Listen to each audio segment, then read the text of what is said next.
बरोबरच काँग्रेसचे सगळे नेते मंडळी आले होते.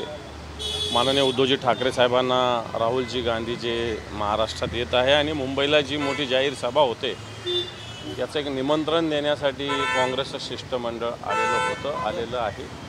हे सत्य आहे. दुसरीकडे आज जर पाहायला गेलं तर कोस्टल रोडचं उद्घाटन केलेलं आहे. या ठिकाणी उपमुख्यमंत्री देवेंद्र फडणवीस यांनी असं म्हटलं आहे की या कोस्टल रोडच्या भूमिपूजनाला सुद्धा मला बोलवलं नव्हतं. कुठेतरी श्रेयवादाची सगळी लढाई आहे, कारण का हा प्रकल्प जर पाहायला गेला तर उद्धव ठाकरेंच्या काळात सुरू झाला होता, त्यांचीही स्वप्नपूर्ती होती. बोलवायचा काय संबंध होता त्यावेळेस?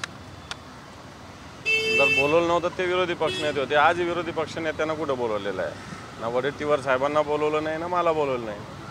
त्यामुळे त्यावेळेसही बोलवलं नाही ही योग्यच भूमिका होती. आदित्य ठाकरेंचा उल्लेख बाळराजे करत प्रचंड वसुली त्या ठिकाणी होत असल्याचा सुद्धा आरोप. मला वाटतं ज्यांना ते बाळराजे आदित्य साहेबांना म्हणतात, या बाळराजेंनी त्यांना या महाराष्ट्रात सळो की पळो करून सोडलेलं आहे. त्यांचे गैरव्यवहार, सरकारचे भ्रष्टाचार, मुंबई लुटण्याचे जे प्रकार आहे ते जनतेसमोर आणलेले आहेत आदित्य साहेबांनी. आणि म्हणून त्यांना अशा पद्धतीनं बोलण्याचा प्रयत्न करतात. परंतु आदित्य साहेब एक सूर्यासारखं एक तळपता व्यक्तिमत्व या महाराष्ट्रात, तरुण तडफदार, आणि असे काही बोलले तर आदित्य साहेबांना काय फरक पडणार?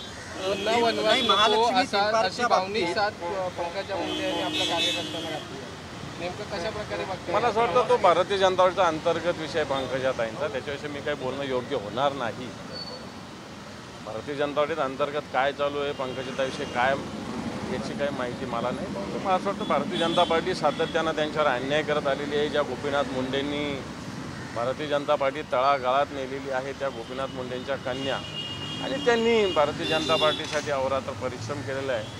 वाटतं त्यांची ही राजकीय परिस्थिती वनवासासारखीच त्यांनी आणली, म्हणून त्या प्रतिक्रिया देत असतील. पण तो त्यांच्या पक्षाचा अंतर्गत भाग. रेसकोर्स थीम पार्कच्या बाबतीत राज्य सरकार मंत्रिमंडळ बैठकीत निर्णय घेण्याच्या तयारीत आहे. एकीकडे विरोध आहे, सर्वच पक्षातील अनेक लोकांचा याला विरोध आहे, भाजपमधील सुद्धा माजी नगरसेवकांचा याला विरोध आहे.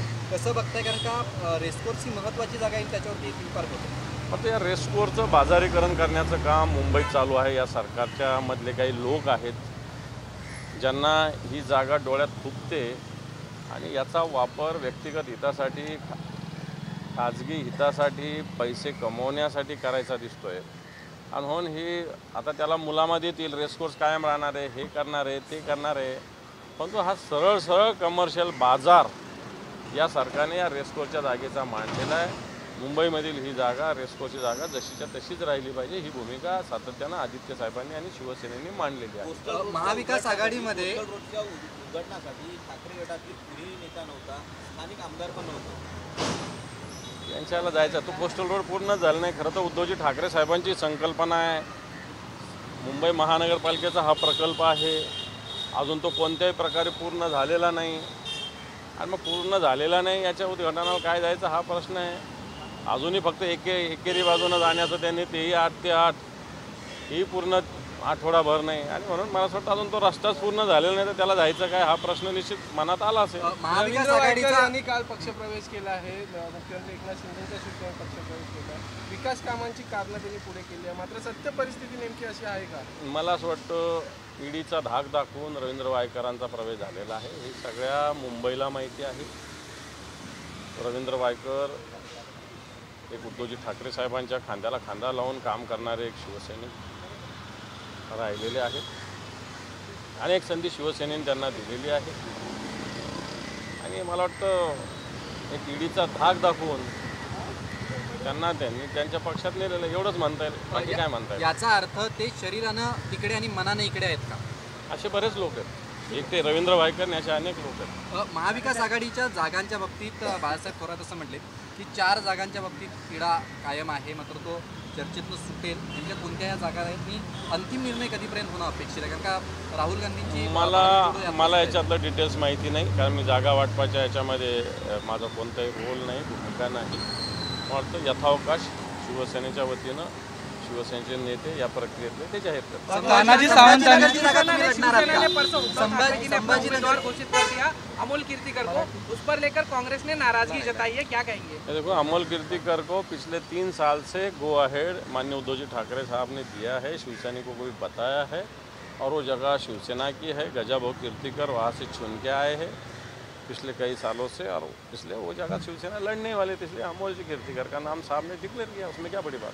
तानाजी सावंतांनी आरोप केलेला आहे की निंबाळकरांचे 100 बाप आणि त्यावेळेला तिकिटासाठी 10 कोटी रुपये पक्षनिधी दिला आणि मला तुम्ही मूर्ख मंत्री किंवा असं अयोग्य मंत्री म्हणताय, तर राज्याचे माजी मुख्यमंत्री मूर्ख मंत्री होते असं म्हटलं.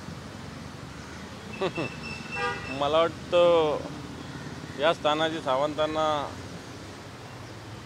एक यवतमाळमधून शिवसेनेने निवडून आणलं होतं. पुन्हा यांना या राज्याच्या मंत्रिमंडळात संधी मागच्या वेळेस दिलेली होती आणि अशा पद्धतीनं काम करत असताना पक्षाच्या नेतृत्वाला खालच्या स्तरावर बोलणं मला वाटतं ही नमक हरामी आहे. आणि ही नमक हरामी असताना पक्षाला असा कुठला निधी दिला असेल तर त्यांनी कुठून आणला, जरा त्याची इन्क्वायरी केली पाहिजे असं माझं मत आहे. 10 कोटी जर डिक्लेअर करतात तर कुठून दिलं, त्यांच्या रेकॉर्डला दिल्याचं आहे का. जरा इन्कम टॅक्स 10-10 लाख आणि 5-5 लाखासाठी ईडीच्या आणि CBIच्या आणि इन्कम टॅक्सच्या इन्क्वायऱ्या लागतात. तर मला वाटतं त्यांनी 10 कोटी दिले असेल तर त्याची इन्क्वायरी केली पाहिजे असं माझं खुलं आव्हान आहे.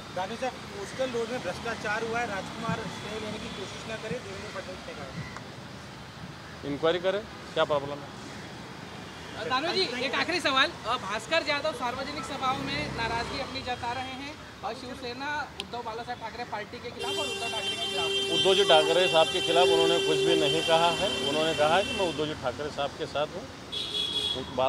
भास्कर जाधव जी का इनका स्वभाव है, जो बातें रखना है वो मन में अलग और वोटों में अलग और पेट में अलग ऐसा नहीं रखते. उन्होंने बात रखी, उसमें कोई बड़ी बात नहीं. पार्टी का नाही, पार्टीचा अंतर्गत विषय तो काही नाराजी नाही. त्यांनी सांगितलेलं मी उद्धवजींच्या नेतृत्वाखाली काम करत राहणार आहे. थँक्यू.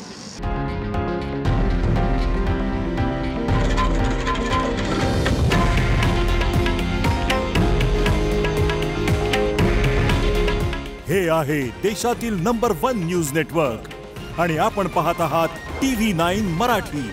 काळजी तुमची, हित महाराष्ट्राचं.